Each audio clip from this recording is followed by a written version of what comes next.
Ben, bons días. De novo comezamos xa a xeira de relatorios deste décimo encontro e ímolo comenzar ao grande, porque antes falaba do que o poeta británico Shelley, comentando aparentemente sobre o coloso de Ramsés II no Ramesseum, decía algo así que o escultor ben leu as paixóns que quedan perfectamente reflexadas nese ceño fruncido, etcétera, etcétera, no seu famoso poema Ozymandias. Bueno, as paixóns que gobernaron a vida e a executoria política do primeiro emperador que deu nome ao mesmo estado chino, o emperador Qin, o primeiro emperador, ten sido obxecto de moitas películas, lendas. Creo que hai bastante lenda, entre outras cousas, iso de que mandou queimar todo. Creo que máis ben era porque estaba bastante enfadado, porque este home apaixoado do poder tamén tiña unha paixón ao final da súa vida que era da inmortalidade, que en certa medida a conseguiu. Non literalmente. Ben, este o xacemento, a súa tumba en Xi'an é un dos grandes xacigos arqueolóxicos do mundo e a verdade, como español, sinto-me orgulloso de que un español, un galego, un ourensán está formando parte da investigación que se está a realizar sobre unha das seccións deste fantástico conxunto funerario que é o do emperador Qin, que é o exército de terracota. Realmente Marcos Martinón, dende a súa cátedra no University College de Londres, creo que é unha deses fitos que compoñen a verdadeira, o que a min gustaríame polo menos que fose a verdadeira e a perenne imaxe desa cousa que se chama Marca España, que consiste en facer un traballo de maneira sistemática, de maneira calada e de maneira exitosa. Nese sentido, sinto-me moi orgulloso de contar aquí con Marcos e de atender a súa exposición, cando queiras.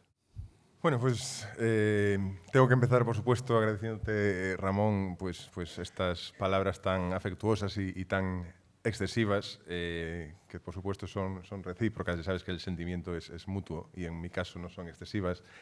Pero también, por supuesto, pues la oportunidad de estar aquí, a ti, a Víctor y al Concello, por supuesto, por darme la oportunidad de estar aquí en una comarca tan rica en arqueología, en la que en su riqueza arqueológica se estudia también y se hace tanta arqueología, en estas jornadas que tienen pues tanta reputación y tanta acogida entre gente del público general, entre especialistas y estudiantes también. Por supuesto que me honra y me complace mucho la invitación y la oportunidad que me habéis dado pues de estar aquí para contaros pues algunos de los aspectos destacados de un trabajo que tengo la suerte de dirigir en el yacimiento del primer emperador de China, aunque tengo que recalcar desde el principio que, por supuesto, esto es algo que hago con un equipo al que no voy a intentar nombrar para no olvidarme de nadie, pero, por supuesto, lo que estoy haciendo aquí es ser embajador de un trabajo que no es mi trabajo, sino un trabajo coral de unos colegas magníficos que tengo tanto en China como en Londres y juntos hacemos lo que hoy voy a presentaros.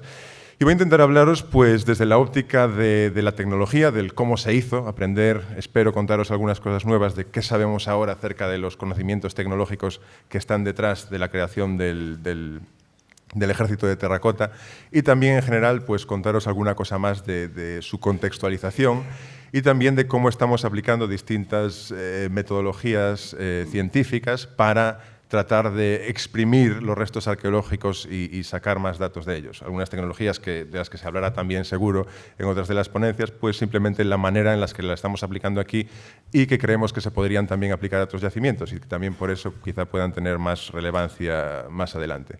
Pero bueno, empezar por supuesto con una imagen como esta, que seguro que habéis visto, seguro que algunos de vosotros igual habéis estado en China, en el propio yacimiento. Si no, reconoceréis por lo menos estas imágenes que se ven tanto en revistas, documentales y demás. Lo que es sorprendente a veces es que aunque todo el mundo conoce el ejército de terracota, lo que no todo el mundo sabe es que en realidad el ejército de terracota es un elemento relativamente pequeño y que está en las afueras de un yacimiento arqueológico muchísimo más grande, que es este, que es el mausoleo del primer emperador de China. Es una auténtica ciudad funeraria. En esta especie de pirámide todavía sigue, creemos, enterrado el que sería el primer emperador de China y, como veis, el ejército de terracota es un satélite que está a la entrada para proteger todo este yacimiento que tiene 50 kilómetros cuadrados, 56 kilómetros cuadrados. Es decir, es una auténtica ciudad, toda ella. Aquí tenéis otra imagen de, bueno, un modelo de cuál sería su aspecto en el momento en el que se construyó, pero una auténtica ciudad funeraria, como decía, construida para el capricho de una sola persona, Qin Shi Huangdi. Esto es una ilustración muy posterior,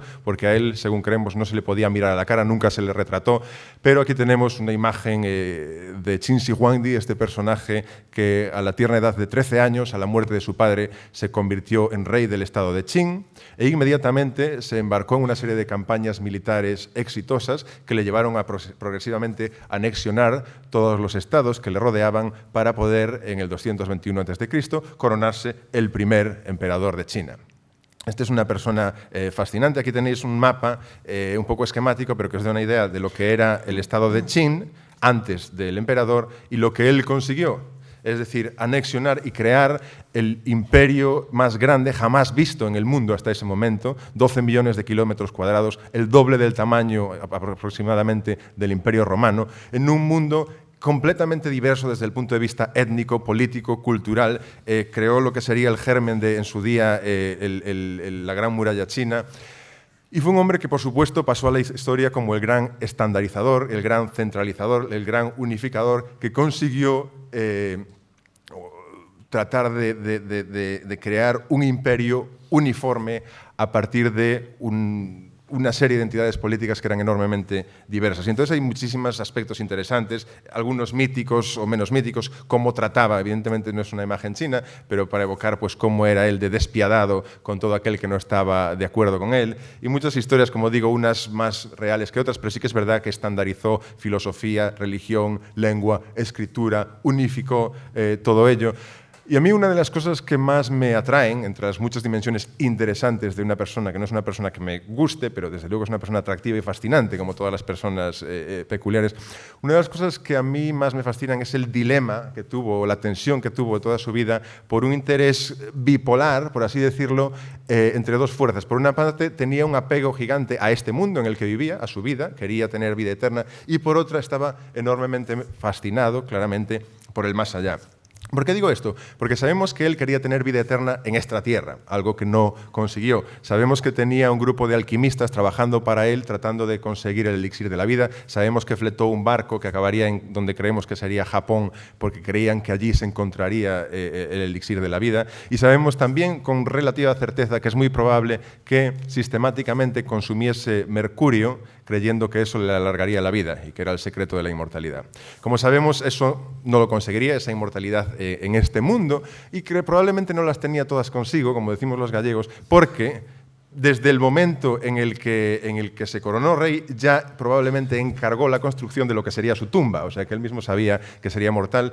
Esa tumba en la que sigue desterrado, esto es una colina artificial o pirámide con unos 80 metros de altura, que está, como decía, en el centro de todo su mausoleo. Aquí tenéis de nuevo las naves que hoy cubren al ejército de terracota, y alrededor de su tumba una auténtica ciudad con un montón de fosas, todas ellas fascinantes, que él creó para su uso y disfrute. Aquí tenemos uno de los dos carruajes con caballos decorados con oro y plata, cada uno de ellos formado por 4.000 piezas para que él pudiese pasear por sus terrenos, se supone, y luego diferentes fosas que quizás no son tan conocidas en Occidente porque son hallazgos más recientes, pero todas ellas con ya digo, pues otro tipo de objetos y estructuras y construcciones todas de interés. Aquí tenemos, por ejemplo, pues a la izquierda esta persona está tocando un instrumento musical, a la derecha tenemos un malabarista probablemente dándole vueltas a un plato y una serie, como digo, de obras. Esto sería como un canal de agua con aves de bronce. Es decir, no son solo guerreros, sino un mundo para su uso y disfrute que requiere, por supuesto, protección. Esto es una imagen que no tiene nada que ver, pero es para recordarme, por supuesto, de la leyenda urbana leyenda urbana o posible realidad, podemos hablar de eso después si quieren, de que, por supuesto, en la tumba, en la pirámide en la que está, se cree que podría haber ríos de mercurio en permanente flujo. Esto es un volcán, no tiene nada que ver, pero es mi recordatorio. Pues como decía, pues hay una serie de construcciones, cada una de ellas interesantísima, podríamos dar una conferencia sobre cada una de ellas y simplemente yo me centro en la que conocemos mejor, porque está excavada de mayor extensión y simplemente es más conocida en el mundo, tiene más popularidad por ello. Pero ahora entendemos, espero, un poco mejor qué son los guerreros y por qué están allí. Pues si tú crees que vas a vivir en el más allá, que vas a resucitar y toda tu vida te has ganado tantos enemigos, pues es posible que ellos resuciten también y por tanto es conveniente en tu gran ciudad funeraria, en tu mausoleo, tener un ejército que te proteja. Como ven, esta es una imagen que ya conocerán muchas de las personas que aquí están. Estos guerreros pues tan detallados, tan realistas, con sus distintos atuendos, con sus distintas expresiones y cada uno de ellos pues interesante, como digo, en sus ropajes que muestran su distinto rango. De esto hablaremos brevemente después, sus expresiones faciales. Y hay guerreros, pues como podéis ver, para todos los gustos. Este es el favorito de mi madre. Las excavaciones continúan ahora a un paso mucho más lento que cuando comenzaron. Siguen apareciendo, por supuesto, guerreros y cada vez se conservan mejor los pigmentos que nos permiten pues, apreciar otra dimensión de la tecnología y la sensibilidad artística de las personas que crearon el ejército de terracota y el mausoleo. Hay muchísimos esfuerzos para la conservación de estos pigmentos que plantean bastantes retos técnicos con los que no os voy a aburrir. Y en otros casos, aunque no se conserven tan bien, pues podemos ver hasta las pinceladas con las que les pusieron pestañas y demás. Aunque no se conserven tan bien, podemos a veces con restos microscópicos empezar a hacer análisis que nos permitan identificar qué pigmentos y qué colores. Por mostraros un ejemplo aleatorio, pues aquí podemos decir pues, que el pigmento rojo es cinabrio, que el blanco de los ojos son cenizas de hueso, y así podemos empezar a aproximarnos a qué materias primas empleaban para los distintos pigmentos, cuáles eran sus paisajes de recursos, es decir, de dónde sacaban estos pigmentos, tanto sintéticos como naturales, y podemos entender su relación con el paisaje, su tecnología, pero también empezar a construir cosas que son muy útiles pues, para la divulgación, porque podemos luego artificialmente reconstruir los colores de estos guerreros y entonces progresivamente construir una imagen que ya no es esta imagen convencional de la fosa número 1 de los guerreros que todos conocéis, sino una más realista y que sería más bien algo así. Es una imagen que suele sorprender a la gente porque es un poco como cuando vemos esculturas románicas que casi nos gustan más de color piedra porque estamos acostumbradas a ellas así. Pues el ejército en su día daría una imagen parecida a la que aquí vemos.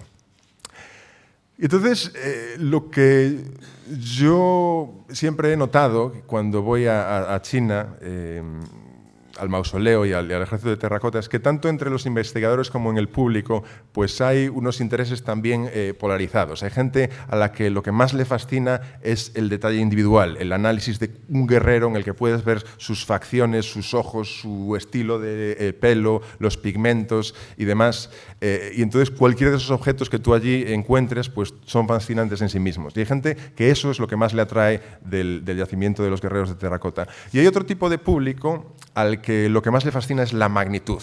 Es decir, un ejército de 8.000 guerreros en un mausoleo de 50 kilómetros cuadrados, algo nunca antes visto en el mundo, construido para una sola persona. Y el proyecto que yo tengo la suerte de dirigir pues está un poco tratando de reconciliar o entender o explicar o prestar atención a esos dos extremos. Nosotros estamos tratando, en cierto modo, de entender cómo es posible producir en masa sofisticación y arte. ¿Cómo fue posible orquestar todas las materias primas, todos los conocimientos tecnológicos, las sensibilidades artísticas y la mano de obra, probablemente miles y miles de obreros, cómo fue posible coordinar todo eso para crear ya no solo el ejército de terracota, sino todo el mausoleo y para hacerlo en un tiempo tan limitado? Tengamos en cuenta que se estima que esto se construyó entre un 10 y un máximo 30 años, probablemente menos. Comparémoslo de nuevo con nuestras catedrales y el tiempo que llevaba construirlas. Y entonces estamos tratando de enfocar esta pregunta pues combinando ciencias de los materiales, morfometría geométrica y estadística espacial en sus varias dimensiones. Y lo que voy a hacer es tratar de mostraros pues, algunos ejemplos de cómo estamos aplicando estas técnicas a diversos problemas, pero también tratando de, por una parte, integrarlas para tener una visión más holística de lo que es el yacimiento y su construcción. Y por otra parte, somos muy explícitos en la metodología, con la esperanza de que los métodos que estamos desarrollando aquí se puedan aplicar a otros yacimientos, lo cual permita pues, estudios comparativos. Y muchos de los ejemplos que os voy a mostrar de lo que estamos haciendo se centran no tanto en los guerreros como en sus armas, porque también una otra cosa que no todo el mundo sabe es que estos miles de guerreros iban armados hasta los dientes. Tenemos centenares de armas, os enseñaré ahora unas imágenes, y 40.000 puntas de flecha, que estaban ocupando esas manos que hoy vemos vacías y que hoy están en un almacén en el museo, al lado del propio mausoleo, en el propio yacimiento, lo cual nos permite un acceso mucho más fácil que los guerreros, como también comentaré después. Y aquí tenemos pues, algunos ejemplos de lanzas, espadas, alabardas, puntas de lanza, lancetas y demás, con un estado de conservación extraordinario, en grandísimo número y con una muy buena ubicación espacial en la excavación del yacimiento, como veremos después. Todo lo cual pues, nos resulta muy útil para nuestra investigación, como iré mostrando. Aquí tenemos un ejemplo pues, de las armas más famosas. Hay muy pocas espadas de general, esta sería una espada de los generales que veremos después. Veis la extremadamente buena conservación de su filo. Y bueno, aquí podemos simplemente utilizar la espada para ver cómo podemos apreciar y comenzar a entender los conocimientos técnicos y metalúrgicos de los armeros del periodo Qing, hace 2200 años. En este caso tenemos la suerte de que esta espada, suerte entre comillas, por supuesto, de que esta espada se rompió. Entonces estamos observando el filo de la espada, la hoja de la espada, si la partes a la mitad y estamos mirando a esa zona de fractura. Lo que nos permite ver esa fractura es que en realidad esta espada de bronce no está hecha de un metal o de una aleación, sino de dos. Lo que tiene, podéis apreciar que tiene como un núcleo de sección cuadrada, que es como si fuese una vara de metal que se ve de color verde, y en torno a ella se vació otro metal que sería la propia hoja de la espada. ¿Por qué están haciendo esto? Bueno, pues cuando hacemos análisis químicos vemos que el núcleo está hecho con un bronce con un 3% de estaño y la hoja con un estaño más alto en el bronce. Estamos combinando la tenacidad de la vara del centro con la dureza de la hoja cortante propiamente dicha y, por tanto, optimizando las aleaciones para este tipo de arma. Y eso lo vemos en todas las armas. Cada una tiene la proporción de metales perfecta para su función dependiendo de los requisitos materiales que exija esa arma. Por supuesto, cuando vemos una cosa así, la siguiente pregunta es, bueno, pues si están utilizando metales óptimos para su función, en el caso de las armas de filo, como las espadas, las lanzas, pero todas las puntas de flecha, ¿hasta qué punto maximizaban estas propiedades? En otras palabras, afilaban sus armas para tener ese filo. Pero volviendo a lo que sí sabemos con certeza, tenemos estos dos bronces, queríamos saber si los habían afilado para maximizar la funcionalidad de esos filos. Y para eso tuvimos que ser, pues, hasta cierto punto, hacer uso del ingenio. Perdón. Porque, claro, algunas de estas armas son muy grandes, no las podíamos llevar al microscopio, no las podíamos sacar de allí, y lo que acabamos haciendo fue utilizar el polisiloxano de vinilo, que es un caucho de silicona, que es exactamente el mismo que se utiliza para las impresiones dentales. De hecho, lo compramos en proveedores, suministradores para dentistas. Y esto es un polímero completamente inocuo que permite hacer impresiones, extraer moldes muy, muy perfectos de cualquier superficie en la que lo apliques. Entonces, hacemos esto en el ejemplo de una lanza, luego podemos sacar de aquí el molde, que no ha afectado a la integridad de la lanza, y llevarnos simplemente estos pequeños moldes al microscopio electrónico de barrido. ¿Y qué es lo que vemos? Pues aquí tenemos un ejemplo de una lanza. Lo que vemos son imágenes como la que tenéis ahí a la derecha, que quizás no parezca muy espectacular, y ahora es cuando yo voy a utilizar un minuto para tratar de convenceros de que sí que es espectacular e interesante. Lo que vemos en esta imagen de la derecha, pues aquí tenéis una escala, tenemos pues de aquí a aquí aproximadamente 1 milímetro o 1,5 milímetros de la superficie de esta arma. Y lo que veis son una serie de líneas perfectamente paralelas, muy superficiales y de mucha densidad, es decir, muy empaquetadas unas junto a otras. Lo que esta imagen nos muestra es el resto característico, diagnóstico, indudable, de un método de afilar a torno, es decir, una especie de rueda de afilar, quizás no como esta que los orensanos, si algún orensano aquí reconocerá como la típica rueda de afilar que se nos atribuye a los orensanos, pues es el resto que un instrumento de afilar rotatorio, la marca que dejaría en los filos. Es lo que vemos en nuestros cuchillos de cocina en algunos casos. Y esto es interesante, por supuesto, el mayor interés que tiene es que es un orensano yendo a China a descubrirles un afilador. Ese es el mayor interés personal que tiene. Pero aparte de eso, hay otros detalles, como el hecho de que es la evidencia más temprana que tenemos de un uso de este instrumento, lo cual es, bueno, anecdótico pero significativo. Pero quizás todavía más interesante es que, por supuesto, esto nos está demostrando dos cosas. Una, a escala microscópica, vemos que no se escatimó ningún tipo de esfuerzo ni recurso en la construcción del ejército de terracota. Estamos viendo una cosa que requería un montón de esfuerzo, no solo en estas 100 lanzas, pero en los decenas de miles de puntas de flechas que están afiladas por la misma manera, algo que solo se apreciaría bajo el microscopio. Entonces, no se escatimaron esfuerzos, por una parte, pero por otra también nos demuestra que estos son armas reales, letales y listas para la acción. No es una representación votiva para el más allá. Estos son armas reales por si acaso necesitan emplearlas. Volviendo entonces al ejército y a su organización, utilizando pues, sistemas comunes de información geográfica, porque la excavación fue muy rigurosa, aunque ya desde los años 70, tenemos una ubicación espacial de los distintos guerreros y entonces podemos crear mapas de distribución de los guerreros y sus armas, como veréis. Esto simplemente es para familiarizarnos con la estructura de la fosa número 1, en la que me centro hoy porque es la más conocida. Tenemos como unas hileras de guerreros en la primera fila, en el frente del ejército, y luego una serie de columnas o corredores que van hacia atrás, quizás se aprecie aquí mejor, separados por muros que sostendrían las techumbres. Entonces podemos hacer mapas de distribución. Esta es la parte frontal, aquí tenemos los 3 guerreros del frente, y luego esas varias columnas con los carruajes.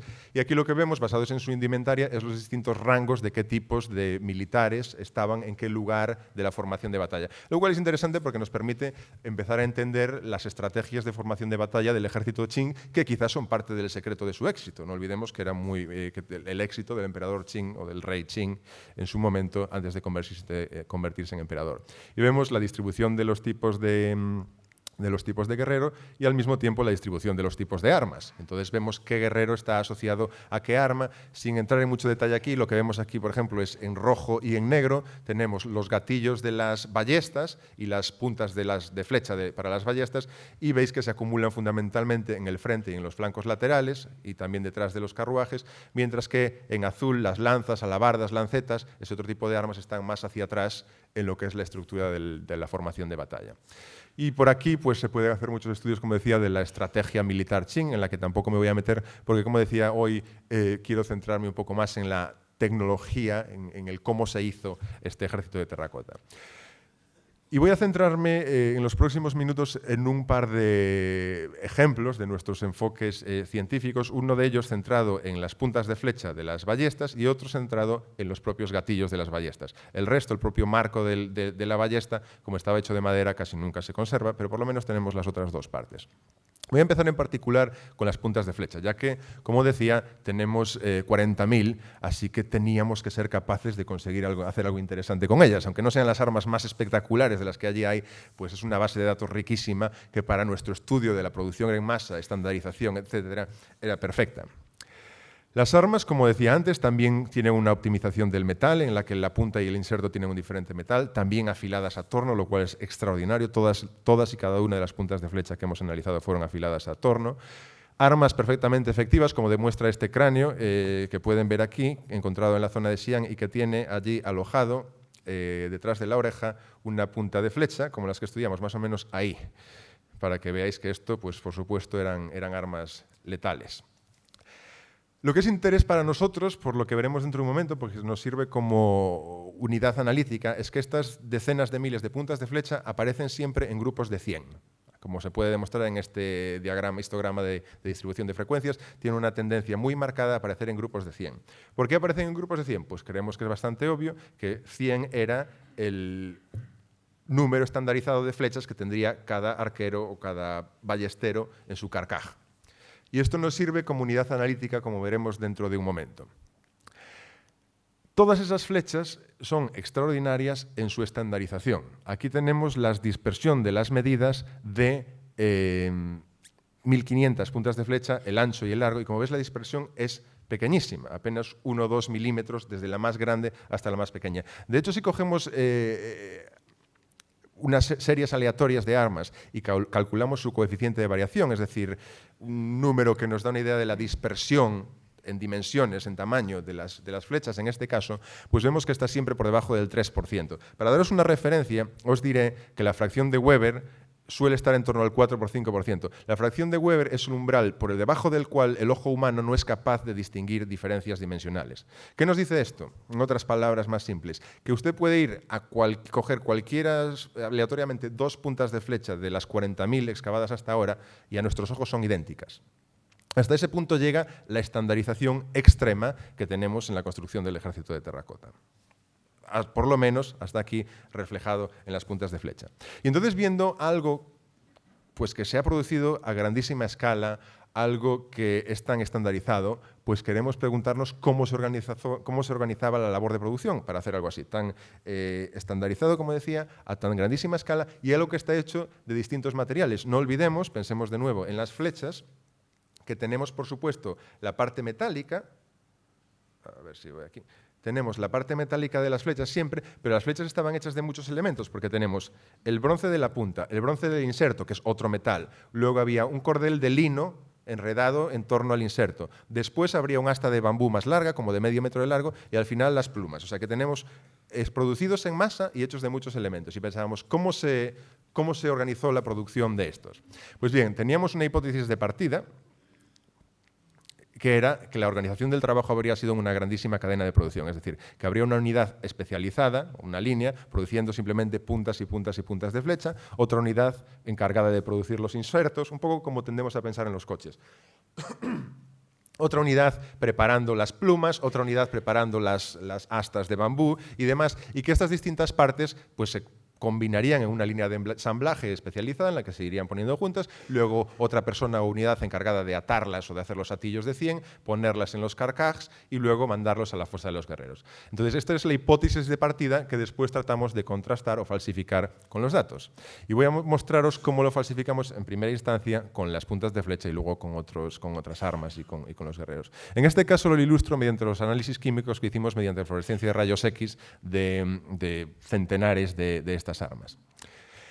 Una visión gráfica y simplificada para que nos entendamos todos, y los que entiendan más, pues discúlpenme por la simplificación y podemos hablar del detalle después. En esta gráfica se representan pues la composición química de 20 puntas de flecha que aparecieron juntas en uno de estos atillos de 100. Entonces lo que aquí vemos es que esas 20 puntas de flechas tienen una composición química muy similar entre ellas. De hecho, esto se hace más claro si ponemos otras 100, que solo analizamos 20 puntas de flecha. De nuevo vemos que tienden a formar un grupo bastante denso composicionalmente. Añadimos otro haz de 100 flechas y lo que vemos es que todas las flechas del mismo haz tienden a tener una composición muy similar entre ellas. Todas ellas son bronces, es decir, en su composición y propiedades a ojo son más o menos lo mismo, las mismas propiedades, pero podemos distinguir químicamente lo que creemos que son remesas de metal, es decir, seguimos añadiendo grupos de 100 flechas y forman grupos composicionales. A medida que añadimos más grupos, y hay excepciones que puede ser porque se mezclaron en el registro arqueológico y demás, no voy a entrar en ello, pero en general seguimos viendo eso. Por supuesto, a medida que añadimos más grupos de flechas, tenemos solapamientos, pero creemos que es una indicación muy clara que cada remesa de flechas representa una crisolada, es decir, el contenido de un crisol de bronce en el que se vaciaron 100 flechas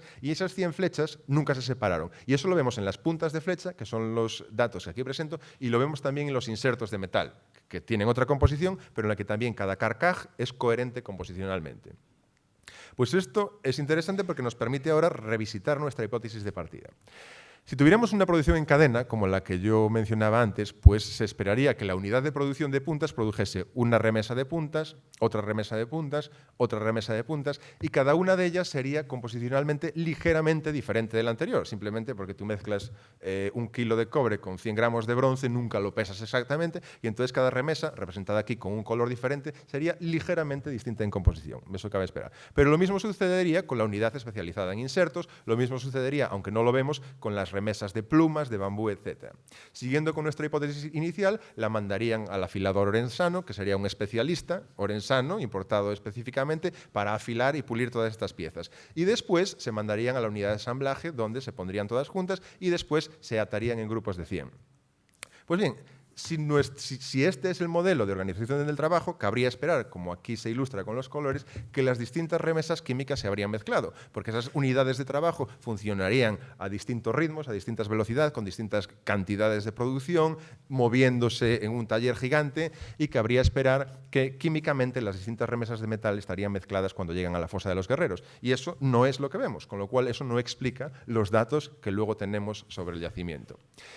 ¿Cuál es el modelo que creemos que explica los datos? Pues una producción no en cadena, sino lo que se llama una producción celular. Creemos que los trabajadores que crearon las armas para el ejército de terracota no eran una gran industria, una gran factoría separada en unidades especializadas, sino que lo que había era varias células mucho más pequeñas, pero mucho más versátiles y que eran capaces de producir no 100 puntas de flecha, sino 100 puntas de flecha, 100 insertos, 100 plumas, etcétera, pulirlas, afilarlas, ensamblarlas, crear 100, ponerlas todas juntas y solo después procederían a crear otras 100 y meterlas en su carcaj. Es decir, cada una de estas unidades de producción tendría todos los materiales, recursos y conocimientos para producir no solo una parte de esa obra final, sino la obra completa. Y es muy probable que, igual que había una célula haciendo esto, hubiese otra célula haciendo exactamente lo mismo, es decir, con todos los moldes, cada una de ellas con su molde, su metal, su afilador, etcétera, en lugar de solo uno. Esto es lo que se llama producción celular y es una estructura organizativa muy, muy diferente y que no esperábamos en un emperador que es tan famoso por su centralización, su uniformización y todo centralizado. ¿Por qué descentralizaba el emperador? Podríamos plantearnos desde el punto de vista organizativo. Y eso es algo a lo que quizá podemos volver después. Pero antes de ello, pues simplemente, claro, cuando publicamos esto, publicamos una breve comparación para hacer esto más comprensible quizá con la organización de la producción de coches, porque por supuesto nuestra hipótesis de partida, esa gran producción en cadena o línea de producción, es la que asociamos a coches en general y a Fordismo en particular. Sin embargo, la producción celular, la que nosotros identificamos, fue la que se creía inventada en los años 60 por la empresa de coches japonesa, Toyota, que creó el llamado Toyota Production System, y los Toyota se crean de esta manera. Es decir, cuando nosotros vamos a una fábrica de Toyota, teóricamente al menos, no tenemos el problema de que se te estropeó la palanca de cambios y la palanca de cambios solo se produce en Alemania y tienes que esperar 3 semanas y el tubo de escape en Suiza. No, cada fábrica de Toyota tiene todos los ingenieros, todos los moldes, todos los recursos que necesita para producir el coche que necesitas cuando lo necesitas. Entonces tú pides un Prius y te lo hacen prácticamente. Lo que eso les permite es ser mucho más adaptables al mercado. Es decir, tienen que invertir más en la formación de sus ingenieros y de sus fábricas, pero si hay un tsunami en Japón, la fábrica de España puede seguir produciendo coches. En el ejército de terracota, por supuesto, no tenemos un mercado al que adaptarnos, pero es importante recordar que nunca nadie había hecho un ejército de terracota, entonces lo que tienes es que adaptarte a una obra impredecible. Era imposible saber cuántas flechas, cuántas espadas vas a necesitar, cuántos guerreros, cuánto tiempo te va a llevar cada guerrero, y al mismo tiempo tiene que todo progresar al mismo tiempo, porque si no, no puedes permitirte el lujo de que si la rueda de afilar se rompe, tengas que paralizar toda la construcción del ejército de terracota. Entonces, descentralizando y multiplicando esas células, siempre y cuando tengas supervisión centralizada, te permite adaptarte más a las incertidumbres de un proyecto de tal envergadura y de tal originalidad. Y creemos que ese es el secreto y el motivo por el que utilizaban este tipo de modelo. Cuando publicamos esto hubo un montón de eco mediático, sobre todo por la comparación con el modelo japonés de Toyota, algo que encontramos en China 2000 años antes. Entonces hubo pues algunas publicaciones muy buenas hablando de las armas, pues indican un sistema de producción muy refinado y demás. Otras que ya se ponen más interesantes, como lecciones de gestión de personal por parte del emperador y la comparación directa, como veis ahí con los coches. Y luego las cosas se empezaron a ir de madre cuando empiezas a ver titulares como los guerreros de terracota fueron construidos como los Toyotas.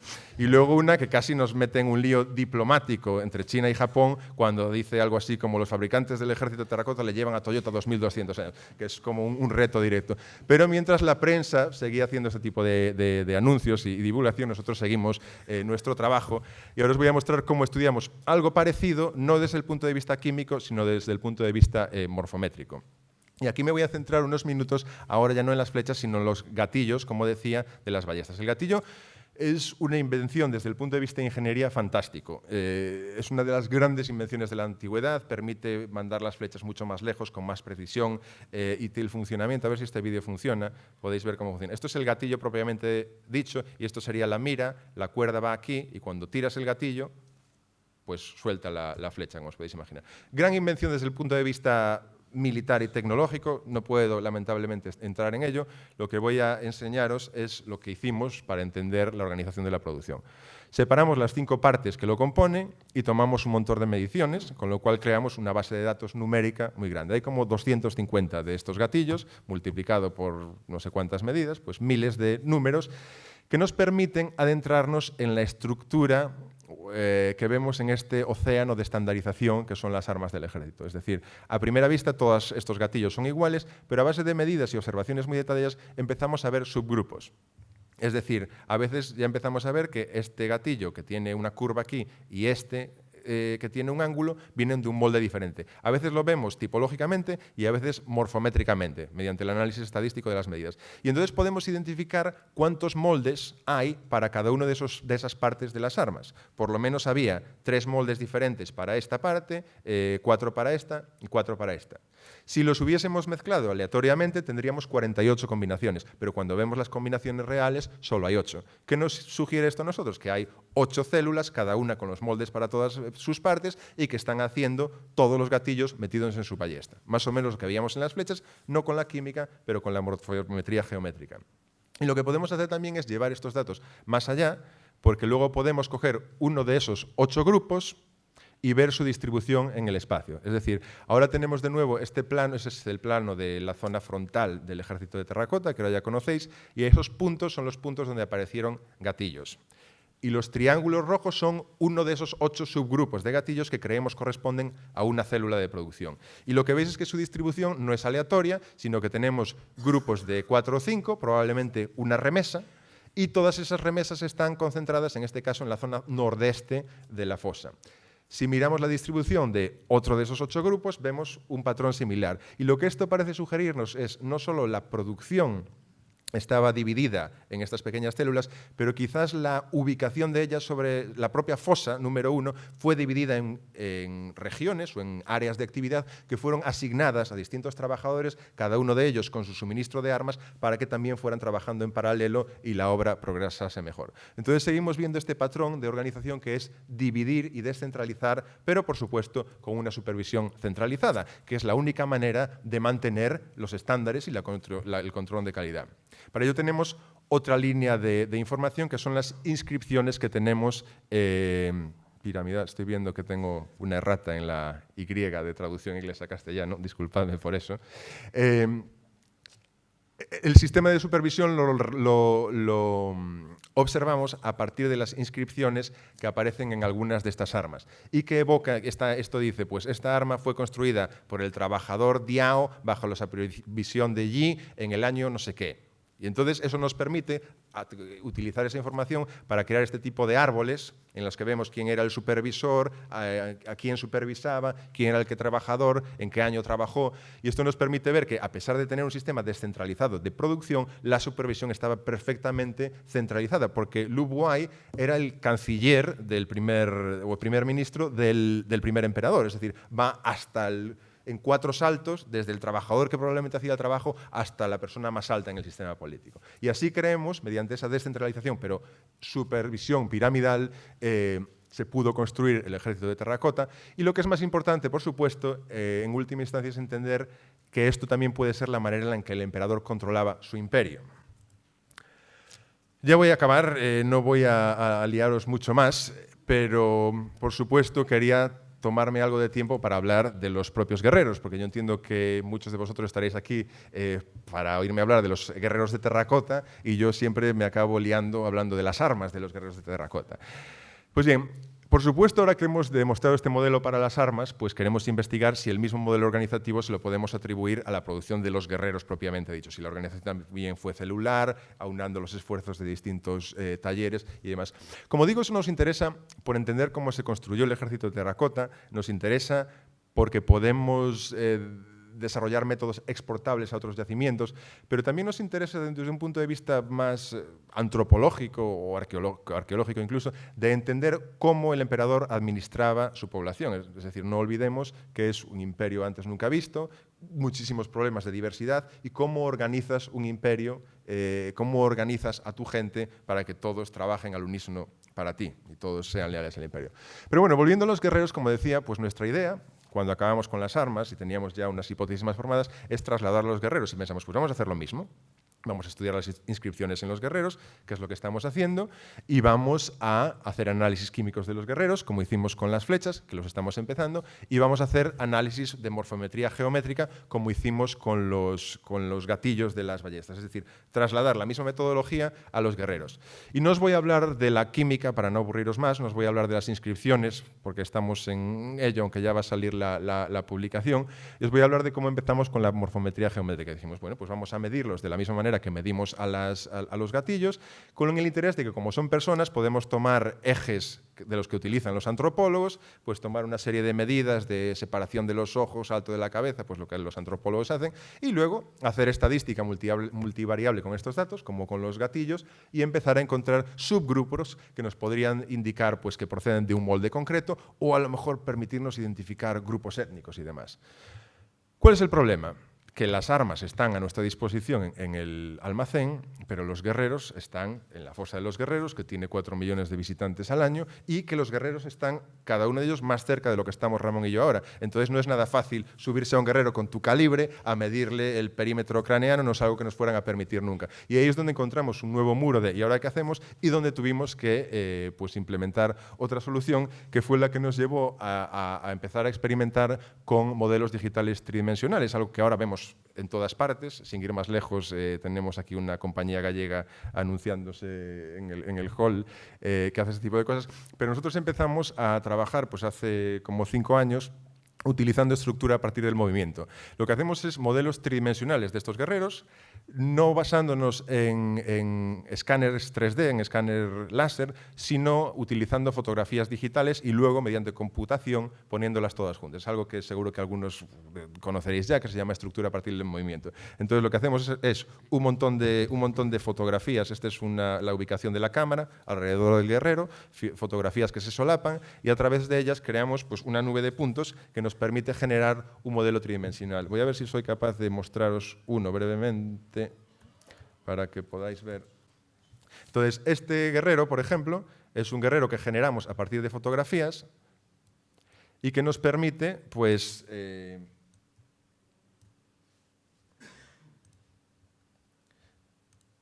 nos permite ahora observar a los guerreros más de cerca. Creo que la impresión en 3D de este propio guerrero, o otro muy parecido, estaban circulando por ahí, 2 de ellas, para que pudierais ver. Pues está generado, como digo, a partir de fotografías, es decir, sin ningún coste en absoluto. Y como podéis ver, voy a tratar de enseñar, si puedo enseñar otro más. Rápidamente. Para que podáis ver otro con más detalle. Esto es genial para poder ahora, y estamos empezando a cargarlos online en nuestra web, para que el público pueda interactuar directamente con un guerrero de terracota. Es decir, las cosas que no puedes hacer en el museo, pues ahora las puedes hacer con software gratis directamente en tu tableta o en tu teléfono. Acercarte a un guerrero, apreciar cómo le colocaron el pelo, cómo finalizaron el detalle. Y esto está de maravilla. A nosotros lo que nos interesa todavía más, como decía, es que ahora este guerrero está hecho, pues solo esta cabeza tiene 250.000 puntos. Ahora podemos, sin tocar los guerreros, medir cualquiera de las distancias entre todos esos puntos, o todos a la vez, o un sector de ellos. Como os podéis imaginar, esto es una riqueza de datos gigante para lo que estamos haciendo. Y esto es algo en lo que todavía estamos hasta cierto punto empezando, no tengo datos concluyentes, pero nos permite la comparación, como decía, de los guerreros entre ellos. Y os voy a ilustrar lo que hemos empezado a hacer simplemente como prueba de concepto para demostrar que el método, creemos, funciona para esas comparaciones de morfometría geométrica. Para ello hemos empezado con algo muy concreto, que son las orejas de los guerreros, antes de ponernos a digitalizar todos los guerreros, simplemente para ver si funciona.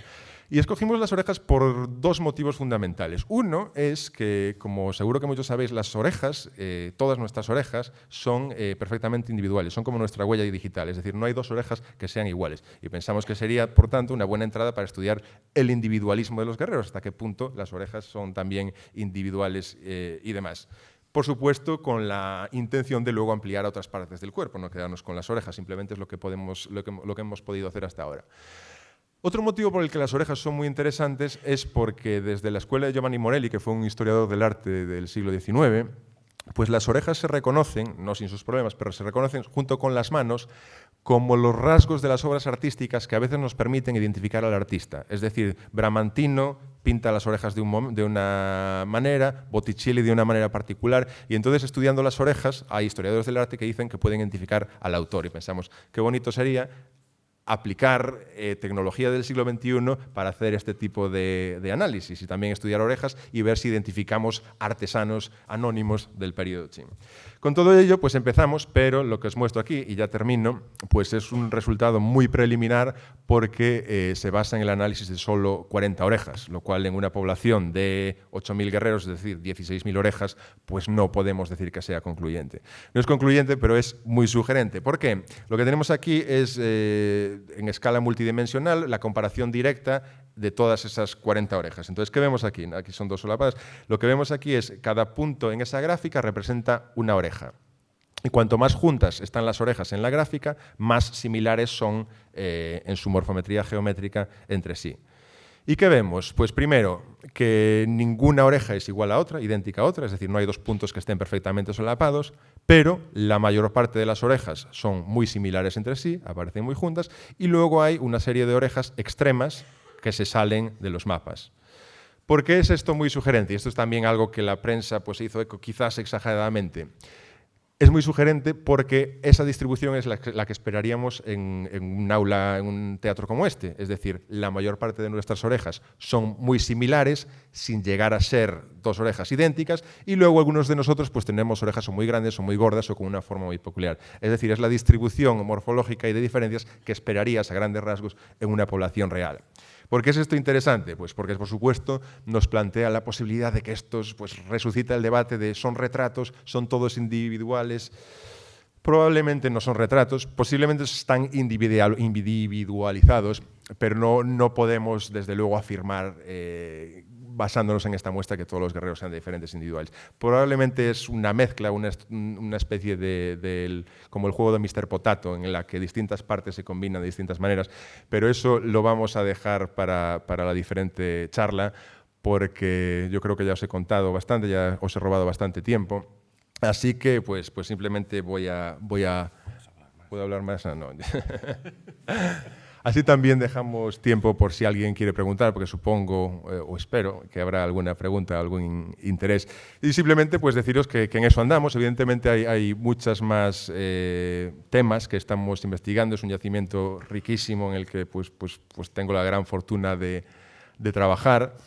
Y bueno, lo que espero es que pues haberos entretenido, haberos quizá demostrado que la ciencia dentro de la arqueología, pues como muchos ya sabéis, puede ser una herramienta muy útil, pero sin dejar de hacer arqueología. Es decir, yo creo que seguimos haciendo arqueología y la ciencia es simplemente una herramienta a nuestro servicio.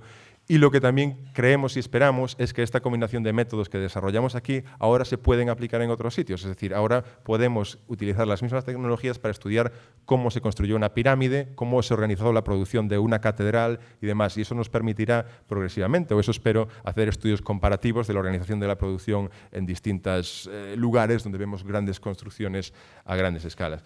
Y espero, bueno, que estéis de acuerdo conmigo en que esto tiene potencial en distintas direcciones, pero bueno, aun si no estáis de acuerdo conmigo, desde luego que os agradezco de nuevo la invitación y la atención. Muchas gracias.